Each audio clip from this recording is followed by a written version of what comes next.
Diseară e bal în salonul oval, puneți condurii cenușereasă și crinolina roze de mătasă. Prințese de aur vor ține parada, cavaleri în armuri vor duce bravada. Prințese de aur vor ține parada. Orchestra întreagă îmbrăcat în firet ne va invita la un cald menuet. Priviri de safir îți voi oferi, când dansul cu grație vom dănțui.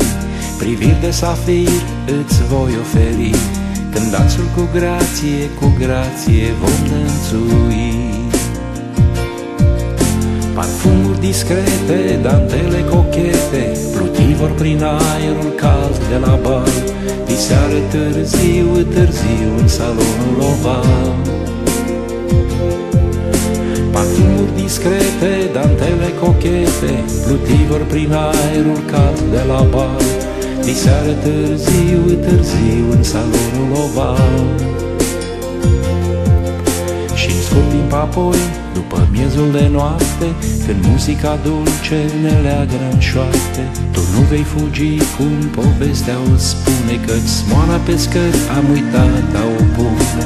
Tu nu vei fugi cum povestea o spune, căci smoala pe scări am uitat a o pune.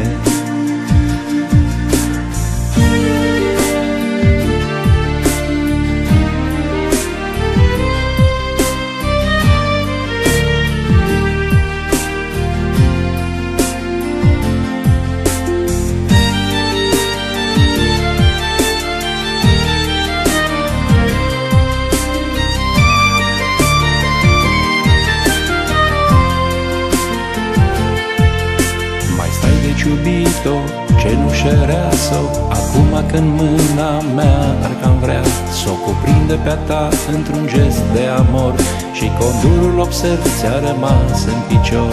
Să cuprind mâna ta într-un gest de amor, și condurul observ ți-a rămas în picior. Acum când luna cu raze oliv ne privește duios prin vitralul ogiv, cum plângem orchestra moartă în stal, ce triste acest bal din salonul oval. Ce triste acest bal din salonul oval. Ce triste acest bal din salonul oval. Ce triste acest bal din salonul oval. Ce triste acest bal din salonul oval. Ce triste acest bal din salonul. Ce triste acest bal din salonul oval. Ce triste acest bal din salonul oval. Ce triste acest bal din salonul oval.